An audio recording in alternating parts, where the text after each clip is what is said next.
Bonjour et bienvenue dans l'épisode 1 de la deuxième saison de l'état des lieux. Aujourd'hui, on reçoit Émilie Vial, la créatrice de Snapkey. Tu vas nous expliquer ce que c'est. En tout cas, je suis ravi de vous retrouver. On va parler du coup immobilier de bureau ou d'entreprise. Absolument, bureau, commerce, locaux d'activité. Tu fais un peu de tout, quoi. Cascadeur, catcheur, donc immobilier tertiaire, effectivement, c'est assez vaste comme programme. D'accord. Qu'est-ce que ça recouvre? C'est donc bureau. Alors, on s'occupe donc de la transaction. On a un néo-agent spécialisé en immobilier professionnel. On s'occupe de l'achat ou de la location de bureaux, locaux d'activité, commerce partout en France. D'accord. Et c'est à destination des investisseurs ou des utilisateurs de Alors, bureaux? c'est de nouveau assez vaste. Principalement, ce sont des entreprises qui cherchent à avoir un sous-jacent immobilier pour exercer leur activité. Donc, ils cherchent à louer ou à acheter, c'est en fonction de leur trésorerie. Mais on a également beaucoup d'investisseurs, bien sûr, qui cherchent à placer leur liquidité, surtout par les temps qui courent. Ah d'accord, oui, donc tu fais un peu des deux. C'est comme si nous, Mastéos, on faisait à la fois de la résidence principale et du locatif. Exactement. D'accord. C'est intéressant. Ok, donc tu vas revenir dessus. D'abord, j'aimerais bien connaître un peu plus ton parcours personnel. Comment t'en es arrivé jusque-là, alors que j'ai pas vu d'immobilier dans ton CV. Qu'est-ce qui t'a amené dans ce milieu de requins opaques Avec la dissymétrie de l'information et le tutti quanti, c'est ça? Le tutti quanti, je sais pas, mais le dissymétrie, oui, clairement. Je parle pas italien. Donc, Moi un petit peu, mais ça ne sera pas le sujet d'aujourd'hui. D'où je viens et l'immobilier, je pense que je vais prendre ma dernière expérience parce que sinon je ferai une lettre à l'après-vert. J'ai été directrice générale des projets spéciaux chez Deliveroo au niveau mondial, donc j'étais basée à Londres. Projets spéciaux. Oui, projets spéciaux. FBI. FBI, c'est complètement ça. L'idée c'était de trouver les futurs moteurs de croissance de la boîte. Et concrètement, le projet spécial qui a le plus abouti, c'était les Dark Kitchens. Ah, trop bien. Comme le groupe Big Mama. Comme le groupe Big Mama, comme Not So Dark, comme Taster, D'accord. comme beaucoup d'autres, je ne vais pas tous les nommer. On était les précurseurs là-dessus. On s'est pris de sacrés baffes, mais on a aussi eu de sacrés succès. Mais pourquoi? Normalement, le Covid, c'est un catalyseur de ce genre de business, non? Alors oui, mais nous, on était très tôt. À l'époque, on parle de 2016. Donc on a lancé le concept au niveau mondial. On était déjà dans 14 pays. Et la complexité, c'est là que ma casquette immobilier arrive, c'était bien sûr de trouver déjà un local dans lequel implanter nos cuisines. Ah, donc il y a un vrai lien entre tes deux expériences, c'est même pas manufacturé, quoi. Il y a vraiment incroyable. C'est vraiment un pain, enfin c'est un peu cliché de dire ça souvent, mais c'est une réalité, un problème que j'ai rencontré à l'échelle, au niveau mondial, de Singapour à Dubaï, en Australie, en passant par toute l'Europe, où on avait la data pour savoir où implanter nos cuisines. Quel genre de data te donne ça? Typiquement, on savait où était le consommateur, mais qui n'avait pas accès à une offre de restauration suffisamment vaste. On a commencé par les périphéries des grandes villes, sur lesquelles on avait déjà un business bien établi. Typiquement, des villes à Paris comme Montreuil, comme Montrouge, enfin vraiment tout le périphérique a une densité très forte et une offre assez limitée.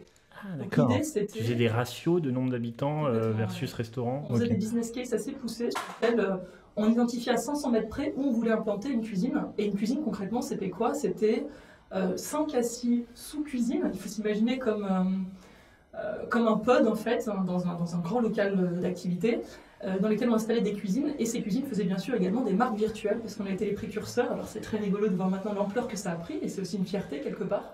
Voilà, et c'est comme ça qu'est né le problème. Attends, donc tu as des sous-cuisines avec des marques différentes pour chaque sous-cuisine? Absolument, et chaque cuisine produisait multiples marques. Les gens venaient avec leur marque mère, et ensuite on les aidait à faire de la curation de marques filles. D'accord, et donc on en vient à l'immobilier tertiaire. Comment tu trouvais ces surfaces-là? Eh bien, difficilement, c'est tout le sujet. En fait, on savait exactement ce dont on avait besoin, d'un point de vue géographique, mais aussi toutes les specs techniques. Ça paraît trivial, mais ça l'est pas du tout. Les choses très sexy comme la hauteur sous plafond, la puissance électrique, l'installation d'un bac à graisse, le besoin d'accès du public, etc. L'aération. La totale. Et j'en passe des meilleurs parce que c'est probablement un des business les plus compliqués d'un point de vue spécificité technique.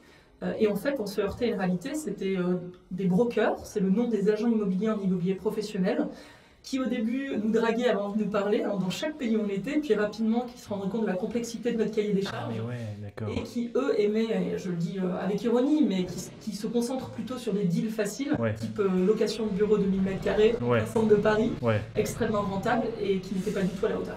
Parce que moi, personnellement, mon expérience sur ce marché-là, c'est ma propre recherche de bureau pour Mastéos.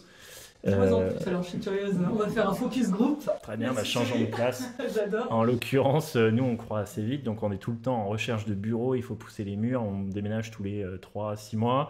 Et là, j'ai posté une annonce sur LinkedIn de recherche de bureaux. Je crois que c'est l'annonce qui a eu le plus de succès dans l'histoire de LinkedIn, parce que je me suis fait assaillir de réponses de brokers. Qui m'ont proposé plein de trucs. Mon téléphone n'a pas arrêté de sonner. Enfin, c'était un enfer déjà parce qu'on est hyper sollicité.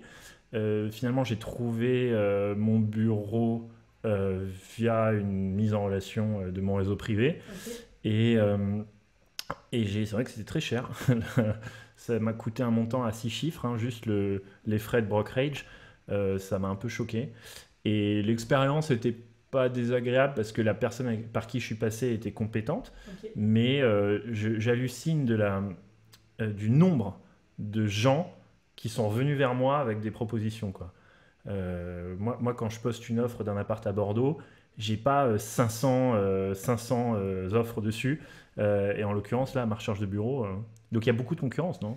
Alors, c'est un vaste sujet parce que déjà, je vais essayer de synthétiser au mieux, il y a deux marchés. En fait, il y a Paris et il y a le reste de la France, de la région. J'aime pas dire la province, mais je sais même plus ce qu'on doit dire. C'est des marchés très très différents. Ouais. Et ensuite, dans Paris, il y a aussi, j'ai envie de dire, le QCA, le quartier central des affaires, et l'hypercentre, où là, en fait, la demande, surtout dans l'hypercentre, ne faiblit pas. Et donc, effectivement, c'est des transactions avec des loyers importants, avec des montants, des honoraires hyper conséquents. Et c'est une industrie extrêmement atomisée.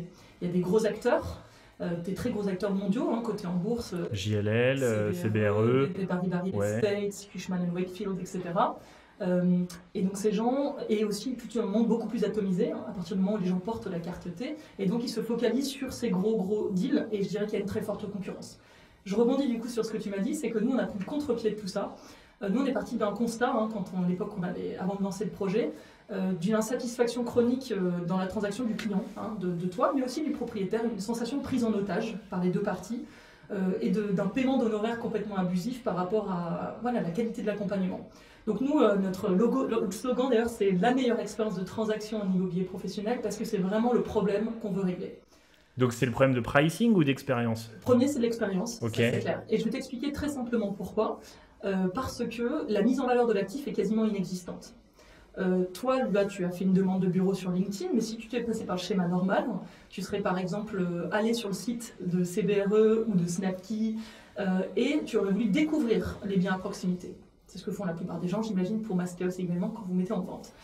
Et en fait, les annonces des acteurs traditionnels sont ridiculement chiches. Il n'y a absolument aucune information, parce que l'intérêt pour eux, c'est que le client les appelle, et qu'ensuite, ils placent un actif sur lequel leur marge est peut-être plus importante, qu'ils aient vraiment le choix de te diriger, mais c'est pas toi qui a vraiment le contrôle en fait sur ce qui se passe. Donc nous, on a pris le contre-pied de ça, et on a des opérations assez conséquentes, un peu comme chez Mastéos, hein, si j'ai bien compris. Au niveau national, on est capable de prendre des photos de la réalité virtuelle et de générer des plans au format DWG exploitables par les architectes. Tu fais un scan 3D ? On fait des scans 3D, absolument, ouais. Okay. L'idée, c'est de permettre au client, quand il arrive sur une annonce Snapkey, on appelle ça ultra qualitative, où tu as vraiment toutes les informations juridiques, techniques, financières. On est hyper transparent sur les honoraires aussi. On est un peu moins cher, mais on n'est pas là pour dumper le marché. On est un peu moins cher parce qu'on pense qu'il y a une opportunité. Mais on est vraiment dans la mise en valeur d'actifs pour que le client voit rapidement, ok, la hauteur sous plafond me convient, le nombre de places de parking, la proximité des transports, on enrichit tout ça de données, et pour pouvoir transacter plus vite en fait. D'accord. C'est quoi la durée moyenne d'une transaction ? Alors ça peut être très très varié parce qu'on est sur toutes les verticales et je t'expliquerai pourquoi après. Sur des bureaux, en général, c'est 4 mois. Sur des entrepôts, pour te donner la diversité du panel, on a des surfaces entre 20 m² jusqu'à 32 000 m² d'entrepôt. Ah oui. Un entrepôt de 32 000 m² peut te rester sur les bras à 12 mois, mais ce sont des honoraires à 6 chiffres. Donc c'est des choses beaucoup plus conséquentes. Ouais. Et toi, tu n'as pas une spécialisation sur une de ces verticales, tu es vraiment sur tout l'immobilier tertiaire? Alors, on a été holistique en termes de tout l'immobilier tertiaire et tous les types de transactions. Pourquoi? Parce que d'un côté, les propriétaires à qui on parle, qui sont des promoteurs ou des foncières, gèrent des actifs mixtes. Contrairement à l'immobilier résidentiel, quand ils sont dans le tertiaire, en général, ils construisent des bureaux, des locaux d'activité. Quand ce sont les foncières, ils ont un portefeuille très varié et ils en avaient ras-le-bol de parler à des gens très spécialisés du côté du brokerage. Ah. Donc du coup, on est un interlocuteur, si tu veux, qui est capable de les orienter sur tous ces actifs et aussi tout type de transactions. Et on est parti au niveau national parce qu'en fait, le principal problème était en région. On ne voulait pas forcément trop se confronter à la concurrence rude, mais sur laquelle on arrive par bouche à oreille et naturellement quand on fait bien son job à Paris. Donc on a commencé plutôt en région et ça se passe plutôt bien pour nous. Très bien. Et t'es à quel genre de ville en région? Alors c'est très varié, je crois qu'on aime bien Roubaix, Tourcoing et Lille, Ah ouais? la métropole lilloise. Ouais. J'ai pas beaucoup de demandes pro sur Roubaix, etc.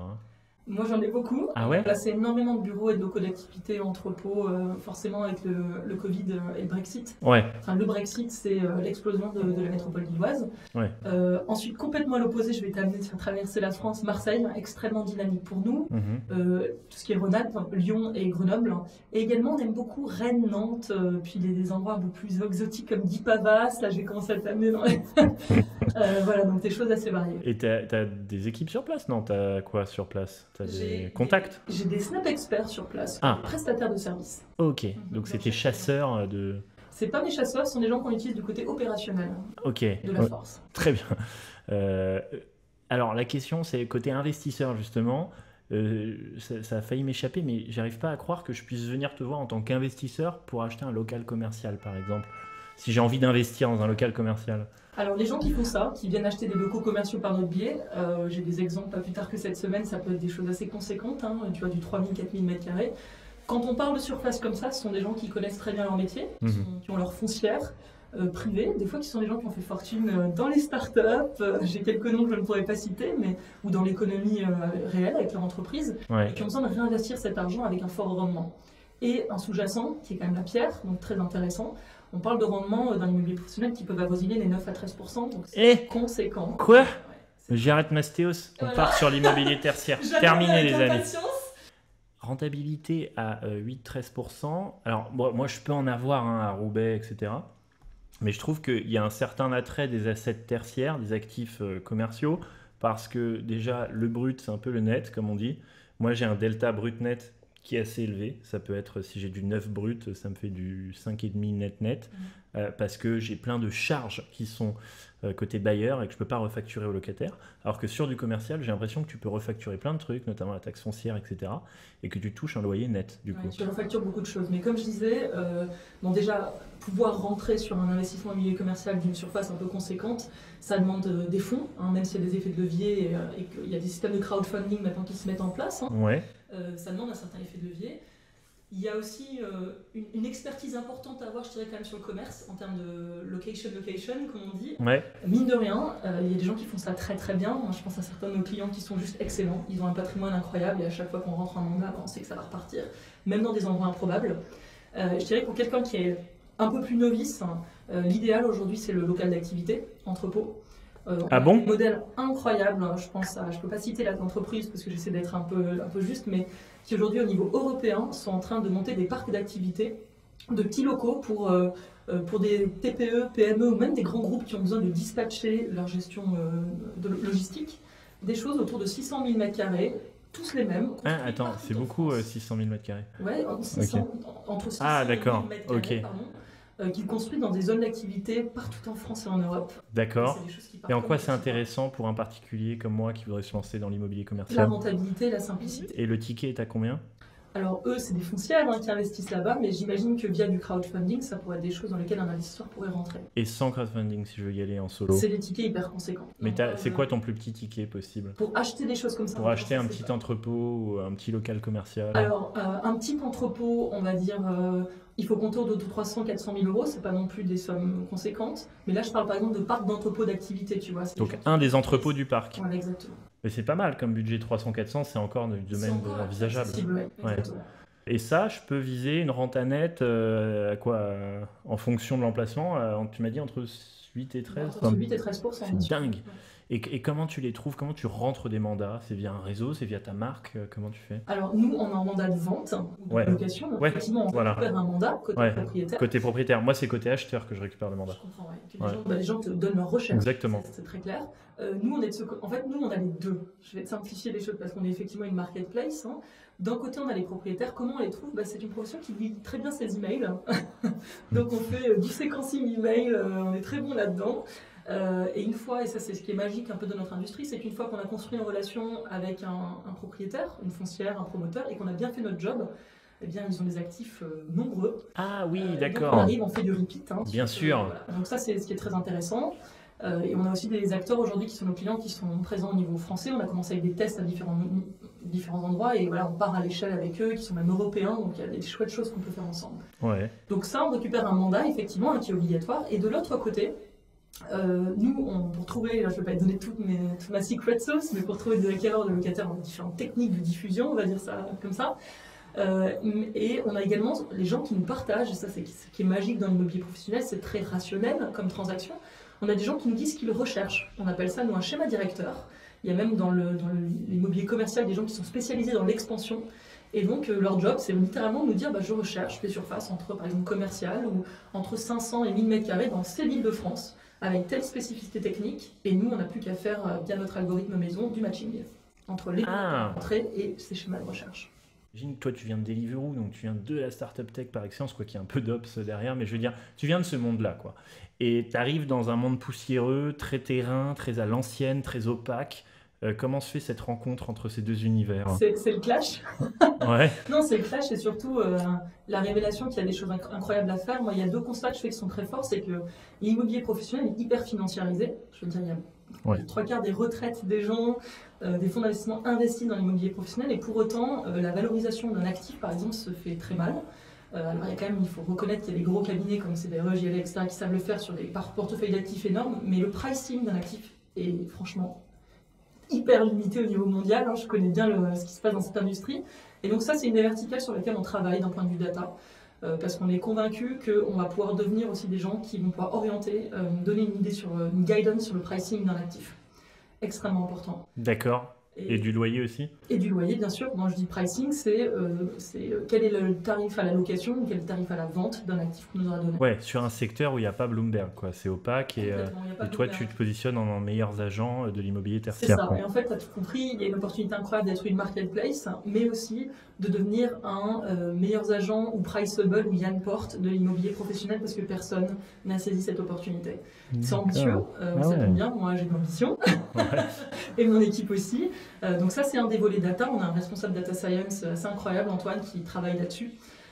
Donc on collecte déjà énormément d'informations, tout ce qui est disponible également aujourd'hui online. Et en fait, on a de plus en plus d'open data, comme tu le sais, une obligation européenne. La France n'est pas toujours un bon élève en la matière. Moi qui passais beaucoup de temps en Angleterre, j'en sais quelque chose. Parce que tu as accès comme, tu vois, Sébastien Delafont avec Meilleurs Agents, il a juste pris il allait chercher les répertoires de notaires, des transactions, il allait se plonger dedans. DVF, ouais, c'est comment? La DVF, ok. Ouais, c'est des mutations, les valeurs foncières. Ça, c'est pour la vente. Mais tu l'as en immobilier tertiaire également? En immobilier tertiaire, mais le Sénat a bloqué la segmentation des types de biens. Donc, on ne peut pas savoir ce qu'il y a un bureau, un local d'activité, un entrepôt. Mais bon, nous, on est malins, donc on a des règles pour pouvoir définir ça. Ouais. Mais ça crée quand même une barrière à l'entrée énorme. Et ça, c'est que la vente. Il y a toute la partie aussi immobilier locatif. Mais tu comprends bien qu'il y a une corrélation entre les prix de vente et les loyers. Et nous, on arrive à récupérer, parce que, comme je t'ai dit, on fait une mise en valeur exceptionnelle des actifs. On arrive à récupérer énormément d'infos sur les hauteurs sous plafond, la qualité du bâti. On enrichit les annonces de données comme des points d'intérêt, le trafic piétonnier. On travaille avec d'autres startups comme MyTraffic. Ouais, ok. Donc on enrichit énormément de données pour pouvoir non seulement améliorer la transaction, mais aussi se rapprocher de la promesse de pricing à moyen terme. D'accord, et d'enrichir avec un maximum de data. Exactement. Et quid de la composante écologique? Je suis désolé de rentrer sur des thèmes un peu parfois mal utilisés à des fins marketing. En ce moment, l'écologie, c'est le nerf de la guerre. Il y a les nouveaux DPE. On sait que l'immobilier, ça produit 25% des gaz à effet de serre. Et il y a beaucoup d'entreprises qui, soit de manière opportuniste, soit de manière convaincue, vont surfer sur cette vague écologique et mettre des promesses dans tous les sens. Mais toi, qu'est-ce que tu peux faire à ton échelle pour améliorer un peu l'impact énergétique des bâtiments que tu gères? Ouais, c'est très intéressant. La première chose, c'est de nouveau dans le pricing, comme je t'ai dit, c'est ces notions de... En fait, la qualité du bâti, elle commence à être... elle est vraiment notée, il commence à y avoir des certifications, je pense à la certification BREEAM. Donc, c'est des choses qui vont rentrer, alors c'est pas d'ici 1 ou 2 ans, horizon 5 ans, soyons réalistes, mais qui rentreront dans le pricing de l'actif. Enfin, nous, c'est notre objectif aussi, parce qu'il y a un moment où il va falloir que ce genre de choses payent, parce que c'est un surcoût de bien isoler son bâtiment, quel que soit le type d'actif tertiaire. Ça, c'est la première chose. La deuxième chose, on travaille avec des prestataires qu'on commence à recommander à certains de nos clients sur le pilotage de la consommation énergétique. Alors, je veux parler de toutes les startups, mais j'ai des amis notamment qui font cette startup où ils permettent aux gens de piloter en fonction de leurs paramètres de confort l'utilisation de leur chauffage, de leur lumière, Parce que là, je me projette en entrepôt. moins consommé. Tu parles surtout en entreprise, du coup, en bureau, je veux dire. Tout un Ouais. entrepôt est hyper énergivore. Ouais. Surtout si tu fais par exemple tu fais du conditionnement, tu as des frigos, des systèmes de réfrigération. Pareil pour du commerce, tu as une lumière qui restera allumée en vitrine. Un chauffage que tu peux vraiment déclencher des tranches de chauffage. Tu peux être intelligent en fait dans la façon dont tu consommes dans tout l'immobilier tertiaire. Et je suis d'accord avec toi qu'il y a un sacré challenge là-dessus. Ok. Et donc, toi, tu as cette ambition. Recommandation, si tu Ouais. veux, mettre en contact avec les bons prestataires, mais d'un point de vue purement action qu'on peut avoir, nous c'est juste sur le pricing d'un actif. Et puis, la transparence de la data énergétique, quoi. Exactement. Moi aussi, je travaille sur un algorithme de matching pour faire matcher les investissements et les investisseurs. Ouais. J'aimerais bien avoir le même que Tinder, grosso modo, mais c'est pas chose simple. Toi, tu as commencé à plancher dessus. Nous, on a penché dessus tout simplement avec des paramètres qu'on estime essentiels. Tu vois, ça va être forcément le La prix, renta. la localisation. Nous, si c'est un investisseur, c'est la renta, mais sinon c'est le prix à l'achat ou à la Ouais. location et quelques paramètres techniques qu'on estime essentiels. Les hauteurs sous plafond, sous poutre, des fois la puissance électrique, quelques trucs qui font que le deal se fera ou se fera pas. Et donc pour faire un matching optimal, D'accord. Et via ton app, tu es capable de shooter les bonnes propositions aux bonnes personnes. on a des landing pages sur lesquelles les gens nous partagent leur schéma directeur. D'accord. Qui nous appellent au téléphone de sales, récupèrent leurs infos et si on n'a pas un mandat, donc de l'autre côté un actif à matcher tout de suite, on peut les matcher à l'avenir.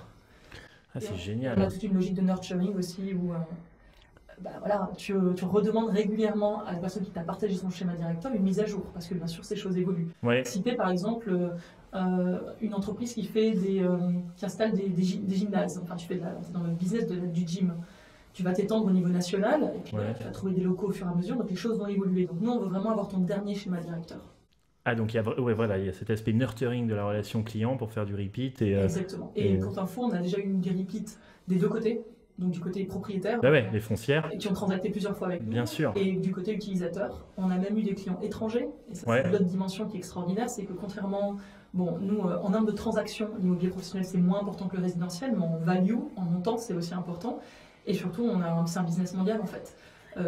Il y a des investisseurs ou des acheteurs mondiaux, tu vois, tu as des Singapouriens qui achètent des immeubles ou des locaux d'activité en France, qui ont des fonds.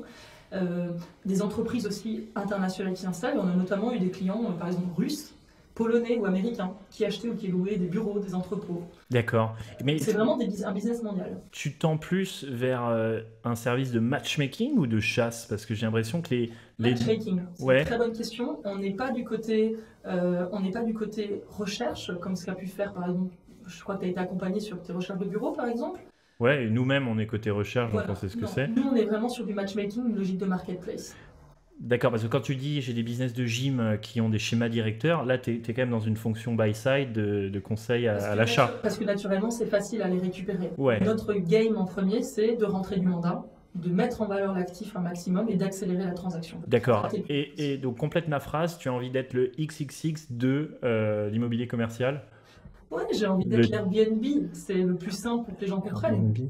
Entre Airbnb, meilleurs agents, Tinder et Se Loger. Airbnb est probablement le meilleur parce que sur Airbnb, quand tu as un appartement que tu essaies de mettre en location, il te propose également une fourchette de prix Ah, qui pense être optimale Ouais. par rapport à plein de paramètres. Ouais. Bah, nous, la data sur laquelle on travaille, c'est aussi pour faire ce genre de choses. Pour permettre aux clients, côté propriétaire, quand ils vendent ou qu'ils louent, de comprendre quel est le décile de prix dans lequel ils sont. Et aussi d'utiliser cette donnée côté utilisateur quand ils cherchent, de leur dire voilà quel est le range de prix moyen dans le quartier et voir comment l'actif se compare. d'accord. C'est quoi tes velléités d'expansion géographique au-delà des quelques villes françaises que tu as citées? Ouais, nous c'est déjà l'Europe assez rapidement et ensuite bien sûr il y a une opportunité d'aller beaucoup plus loin. Parce que ça fait penser à Quorum, tu sais, cette CPI qui est très à la mode et qui a investi tout l'espace européen dans son sourcing de biens commerciaux. Est-ce que tu t'inspires un peu du modèle Quorum, au moins sur la partie sourcing? Alors je les connais effectivement, m'inspirer non, mais ce qui est sûr c'est qu'on a commencé en France avec la législation la plus compliquée. La notion du bail commercial est compliquée en France, il y a beaucoup de barrières à l'entrée. Et finalement, on a construit un produit qui est optimal pour internationaliser. On a construit une plateforme. Quand tu dis pourquoi il y a de la tech, parce qu'on construit aussi quelque chose qui soit internationalisable le plus facilement possible. Voilà, donc on se met sur des rails pour pouvoir au moins se lancer au niveau européen. Parce que pour pouvoir répliquer et exporter ton modèle, il faut qu'il y ait peu de frottement opérationnel terrain. Tu vois, j'ai l'impression que tu as réussi à minimiser. Autant moi, je dois avoir 50 ouvriers déployés sur 250 chantiers dans 10 villes avec des entrepôts dans tous les sens. Donc moi, je suis un business vraiment terrain ops. Toi, j'ai l'impression que tu as réussi à évacuer cette partie du schéma. Absolument, ouais. On est devenu Smart Ops, Ouais. c'est dégoûtant. Effectivement, on a des prestataires de services par région. Comme on est sur des business à forte marge aussi, on peut vraiment incentiver les gens à travailler voilà, à la prestation, mais quand même sur des prestations qui sont bien payées, donc à avoir des gens qui couvrent des régions et qui nous permettent de scaler très vite en fait. D'accord. J'ai une question pour toi. Moi, à titre d'entrepreneur, j'ai beaucoup de mal parce que je vends, ma promesse, c'est le frictionless. C'est-à-dire tout va bien se passer, on s'occupe de tout, ça va être une expérience agréable. Alors que la réalité, c'est qu'en immobilier, il n'y a pas d'expérience agréable. C'est impossible.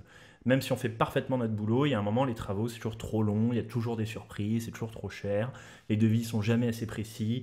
Et moi, je trouve que le champ de ce que je peux maîtriser sur l'ensemble du process, il est assez petit, mine de rien. Je ne maîtrise pas le notaire du vendeur. Alors, j'ai mes propres notaires Mastéos, mais je ne maîtrise pas le notaire du vendeur. Je ne maîtrise pas le vendeur. Il peut être lunatique, il peut se rétracter. Je ne maîtrise pas la mairie, elle peut préempter mon bien. Je ne maîtrise pas le bâti invisible, je ne sais pas s'il y a une fuite d'eau, moi je ne check pas tous les réseaux de plomberie des apparts que je rénove. Je ne maîtrise pas mes locataires, s'ils se mettent à s'arrêter de payer. J'ai beau mettre des garanties loyers impayés, ça ne marche pas pour les locataires qui sont déjà en place, dont je ne connais pas forcément l'historique et je ne vais pas lire leur biographie. Donc voilà, il y a plein de trucs que je ne maîtrise pas alors que je vends de la maîtrise absolue. Donc moi je suis pris en tenaille et il y a deux solutions à ça. Soit je retravaille mon discours en amont, soit je me débrouille pour atteindre un niveau de maîtrise proche de 100%. Toi, tous ces impondérables, tous ces éléments imprévus, comment tu fais? Quels sont les éléments que tu ne maîtrises pas sur ton process? C'est très intéressant. Donc nous, notre job, c'est justement de maîtriser un maximum d'éléments pour amener à la transaction et que les clients des deux côtés, que ce soit le propriétaire ou la personne, l'utilisateur qui va acheter ou louer, se sentent bien accompagnés. Alors nous, il y a plusieurs choses, comme je t'ai dit, c'est déjà la construction de l'annonce. La fameuse annonce, on va mettre en avant avec une VR, des photos, des plans et puis aussi tous les détails de l'actif. C'est de l'information qu'on récupère du propriétaire, on a gamifié la saisie de l'annonce. Plus le propriétaire il remplit l'annonce, moins il va payer cher nos photos. Ah bon? Ouais, on fait des... c'est marrant ça. C'était une obsession parce qu'en fait on s'est dit comment est-ce qu'on va pousser les gens à construire leur annonce. Malheureusement, il n'y a que par l'argent qu'on peut motiver les gens à bien faire et à vraiment remplir une annonce la plus qualitative possible. Donc on récupère un paquet d'infos et avec un produit un peu bien construit, on s'est rendu compte que, et gamifié, les gens remplissaient. Ça, c'est la première chose. La deuxième... Je vais peut-être m'en inspirer de ça. Ouais, c'est le petit point opérationnel, il y a des choses essentielles qu'on connaît à la transaction. Je te l'ai dit, les hauteurs sous plafond, quand on sait qu'il y a des ouvertures, des portes un peu spécifiques, des choses un petit peu... Oui, on sait qu'il va y avoir des sujets parce qu'on a quand même un petit peu de bouteille maintenant. On demande à la personne qui va faire les photos réalité virtuelle ou qui fait des fois des visites d'aller vérifier, de nous remonter cette information. On a des méthodos pour remonter ces infos. Et donc pour vraiment s'assurer que l'annonce est la plus quali possible. Ensuite, troisièmement, avant une transaction, il y a ce qu'on appelle une lettre d'intention. Et donc c'est là qu'on qualifie un peu tous les points qui peuvent potentiellement être litigieux. Typiquement, tu parlais des rendez-vous chez le notaire si c'est une vente, ou on se précise toujours jusqu'à quand la transaction va se faire, quelle est la date limite, sinon la transaction tombe, quels sont les paramètres techniques qui doivent être au rendez-vous. Par exemple, s'il y a une puissance électrique qui n'est pas suffisante et que le futur acquéreur veut qu'elle soit augmentée par le propriétaire, il le spécifie. Donc on se borde, et ça c'est vraiment notre métier d'accompagner les deux parties pour que la lettre d'intérêt soit la plus honnête possible, la plus claire, et que du coup la transaction se fasse. Et financièrement, c'est un business qui est sain, qui est rentable. C'est rentable, ça c'est Ouais. sûr, hein, parce que tu joues, et moi c'est ce qui m'a beaucoup excité, c'est rationnel et c'est des marges très importantes. Après, il faut bien faire son job, il y a une logique d'acquisition, il faut continuer à accélérer. Mais non. Qu'est-ce qui coûte cher dans ton business? Qu'est-ce qui coûte cher dans mon business? C'est de garder des équipes sales sous contrôle à moyen terme. C'est pas notre problème pour l'instant, mais c'est quand même, il nous faut des sales qui soient spécialisés. Mais ça fait aussi qu'ils ne churneront pas. Ce sont des gens qui ont besoin de pouvoir parler de tout type d'immobilier professionnel, qui sont là pour accélérer la transaction, accompagner à la dernière phase de transaction. Donc ça, c'est un poste de coût un peu important. Et la partie data sur laquelle on mise énormément. Ok. Mais à l'échelle, on est sur des business... non, Et ton CAC? Ça va? Ah oui, mon CAC, ça va, comme je te disais tout à l'heure. Ok. Et est-ce que tu as besoin de lever des fonds davantage ou pas pour accélérer croître? accélérer au niveau européen. enfin français, continue à gagner le reste de la France et au niveau européen bien sûr, parce que je veux pas laisser la place à un petit copain. D'accord, donc tu conserves ton first mover advantage. Exactement, c'est le seul intérêt parce qu'effectivement c'est les business models qui sont rentables. Elle est prévue quand la levée de fonds? Ta prochaine? Ouais. Stay tuned, comme on dit. D'accord. Et on peut pas avoir une idée de la fourchette du montant que tu veux lever ou... Non, je reste assez confidentiel là-dessus. D'accord. Mais voilà, en ce moment il y a une fenêtre assez intéressante pour toutes les startups qui cherchent à se financer et à scaler. Ouais, dans la PropTech tertiaire, moi je pense à Iroko, Mon Building, il y a pas mal de boîtes qui commencent à faire parler d'elles. Ah ouais, ça s'appelle d'offres simplifiées, il y a vraiment un écosystème qui est en train de se mettre en place, du B2B en fait, parce que toi tu es sur le secteur du B2C, le B2B est un peu le parent pauvre, Ouais. mais en fait de plus en plus de fonds de VC se rendent compte, voilà, il y a eu toute une digitalisation du monde du B2C, mais en fait l'utilisateur dans le B2B, c'est un utilisateur B2C, il a les mêmes expectations. Ouais, c'est un être humain qui a besoin du X. Un parcours utilisateur tout aussi simple, même sur des choses très complexes, et donc moi je pense qu'il y a une opportunité énorme en B2B sur beaucoup de business. Il y a une question que je suis obligé de te poser. Elle est très cliché, mais je te la pose. Environnement Covid, les habitudes d'utilisation de l'immobilier tertiaire changent, notamment les bureaux. Pas mal de gens télétravaillent, pas mal de gens partent en région, etc. Toi, qu'est-ce que tu as vu comme changement notoire sur ton secteur post-Covid? Alors, j'aime beaucoup dire c'est une super question, parce qu'en fait, nous, on l'a vécu même en interne, ce qui s'est passé. On a une petite partie de notre équipe qui est partie vivre en région, figure-toi. Ah ouais, où ça? À Marseille? On a la Drôme, par exemple, la directrice marketing qui est partie dans la Drôme, proche de Valence TGV, donc c'est hyper pratique. Ok. Et littéralement, nous, on a réduit de moitié nos bureaux, et c'est littéralement ce qu'on voit chez beaucoup de nos clients à Paris en région. Donc c'est clair qu'il y a un changement énorme. Tu sais que les bureaux, c'est le second poste de dépense de toutes les entreprises. Ah bon? Ouais, après les salaires. Non. Si. Je savais pas. Ouais, c'est un énorme poste de dépense, donc forcément c'est une bonne opportunité aussi de repenser son utilisation du bureau. Mais ce qui est clair, c'est qu'il y a besoin de bureaux. Je ne vais pas te faire la story, mais en termes d'idéation, de partage de connaissances, moi c'est quelque chose que je vis et que beaucoup de sociétés vivent. Maintenant, à Paris, c'est clair qu'on voit une réduction colossale des bureaux, mais par contre on voit des entreprises qui prennent des bureaux de plus petite taille partout en France. Et ça bouge très vite à tel point qu'on a des clients promoteurs qui sont de gros promoteurs en France qui historiquement louaient par exemple des bureaux de 3000 m² qui aujourd'hui sont prêts à diviser jusqu'à 200 m². Ah bon? Donc tu vois qu'on bougeait très vite pour coller aux besoins en fait. Et ça part comme des petits pains. Et aujourd'hui en bureau du 200-500 m², c'est un sweet spot sur lequel de nouveau les gros acteurs traditionnels sont moins bien positionnés. Et nous c'est quelque chose sur lequel on peut aller très vite. Mais c'est un petit monde la PropTech, donc bienvenue. Bienvenue. Merci beaucoup. Voilà, dans ce petit monde. Et n'hésite pas. Qu'est-ce que tu penses de notre local commercial ici d'ailleurs? Très bien décoré. Tu dirais qu'on paye combien de loyer? Cher. Ouais, vu l'emplacement. Vu l'emplacement, mais et tu as probablement pu bien négocier parce que j'ai fait un petit tour dans la rue juste à côté avant. J'ai quand même remarqué la vacance d'au moins 5 locaux. Absolument. Ouais. Famille Saint-Louis. Ouais, je sais pas ce qui se passe. Pas beaucoup de touristes en ce moment. Exactement, bien vu. Bonne analyse data. C'est ça. Non, très joli. Et puis j'espère que vous allez accueillir beaucoup de nouveaux clients. Oui, absolument. Mais bon, c'est pas fait pour attirer le chaland, c'est juste pour montrer notre présence physique. Parce que les business digitaux, c'est pas très rassurant d'avoir juste un site. Parfois, les gens aiment bien voir un ancrage. Et donc, c'est pour ça que dans les villes où on intervient, on a des agences, encore une fois, pas pour attirer le chaland, mais pour crédibiliser notre ancrage territorial.